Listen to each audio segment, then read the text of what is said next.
손흥민 선수가 또 한 번 토트넘의 역사에 한 획을 그었습니다.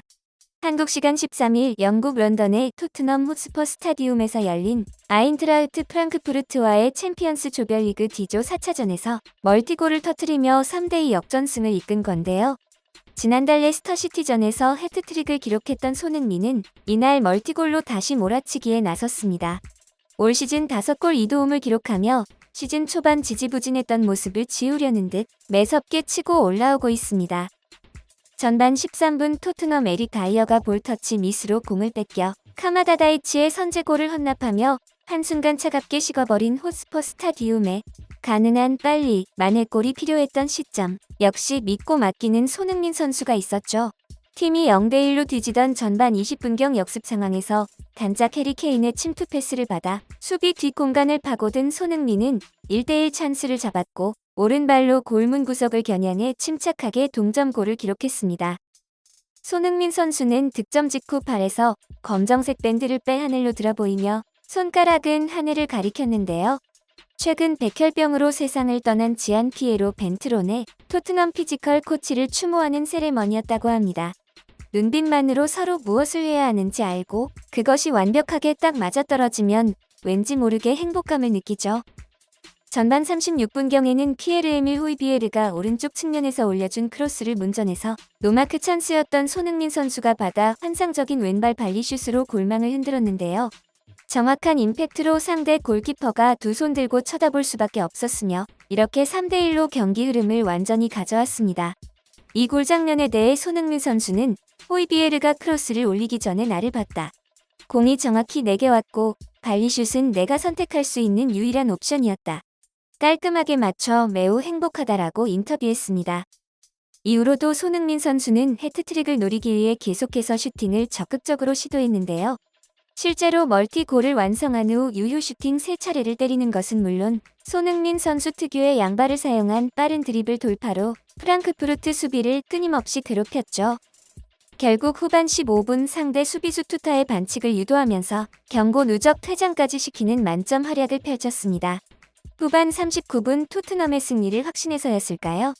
콘테 감독은 손흥민과 호이비에르를 빼고 루카스 모우라와 브라이언 힐을 교체 투입했는데요.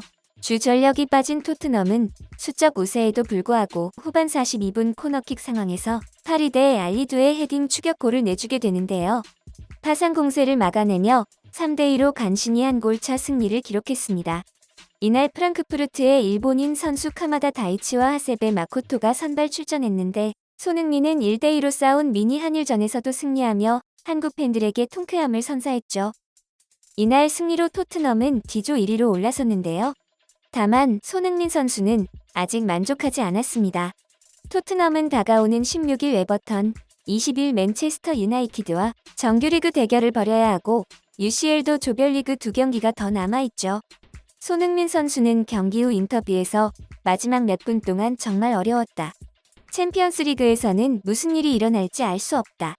벤치에서 앉아서 보는 내내 힘들었다며 정말 중요한 승리였다. 긍정적이지만 개선의 여지는 있다. 주말 에버튼전에는 개선해야 한다고 소감을 전했습니다. 전체적인 기록을 살펴봤을 땐 슈팅 5회를 전부 유효 슈팅으로 연결했고 드리블 돌파 성공 2회, 패스 성공률 86%, 경합 싸움 승리 7회, 피파울 4회를 기록하며 최우수 선수의 이름을 올렸습니다. 특히 EPL에서 역대 최다 43골을 합작한 손흥민과 케인이 손흥민의 24골을, 손흥민은 케인의 26골을 도우며 이날로 공식전 통산 50골을 함께 만든 것이죠. 시즌 초반 손흥민 선수가 지난 시즌만큼의 활약을 선보이지 못하자 많은 언론에서는 에이징 커브가 온 것 같다. 토트넘이 이제 손흥민과 이별을 준비해야 한다 등의 어이없는 보도를 쏟아냈었는데요. 챔피언스리그 등장 때부터 항상 질투와 시기를 보내는 안티 세력들이 작은 부진에도 고개를 든 것이죠. 손흥민은 이날 케인, 히샬리송과 함께 3톱으로 선발 출전했는데요. 지난 9일 브라이턴전에서 3-5-2 포메이션을 가동했던 안토니오 콘테 감독은 다시 주 포메이션인 3-4-3 포메이션을 꺼내 들었습니다. 3-5-2 포메이션으로 해트트릭을 기록했던 만큼 3-4-3 포메이션을 다시 꺼낸다는 것에 걱정이 앞섰지만 손흥민과 자주 동선이 겹쳤던 왼쪽 윙백 이반 페리시치를 이번 경기 포함 2경기 연속 선발에서 제외하고 라이언 세세뇽과 호흡을 맞춘 손흥민은 특유의 스피드와 수비 뒷공간 침투를 선보였습니다.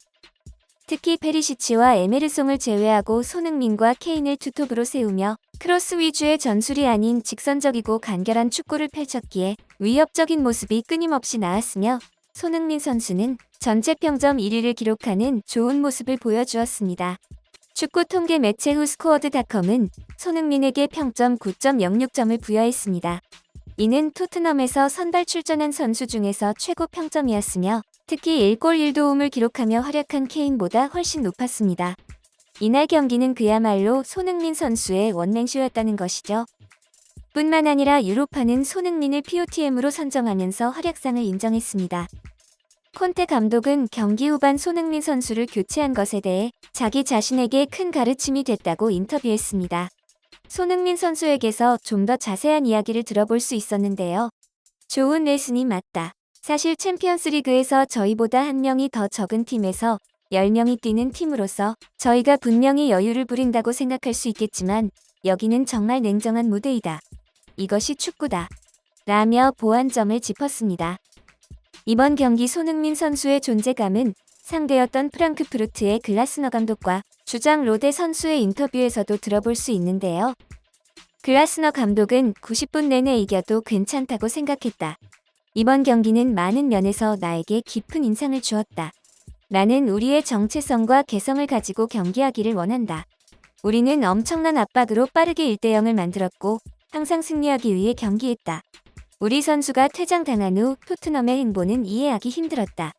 토트넘은 총 4명을 교체했고 우린 아주 어린 선수와 함께 경기했다. 그 후 우리는 토트넘과 대등해질 상황이 있었다. 그것이 바로 우리의 정체성이자 미래에 대해 긍정적으로 생각하게 한다. 라며 경기는 졌지만 좋은 경기력을 보여줬다고 밝혔습니다. 직접 경기장에서 손흥민을 상대한 프랑크푸르트의 주장 로데 선수는 너무 힘들었다. 우린 1대0의 도취에 계속 공격했지만 토트넘은 믿을 수 없는 높은 퀄리티로 차이를 보여줬다.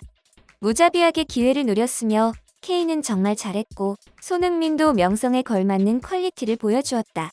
우리는 밀어붙이고자 했지만 토트넘은 하프타임 전에 무섭게 뒷공간을 활용했다.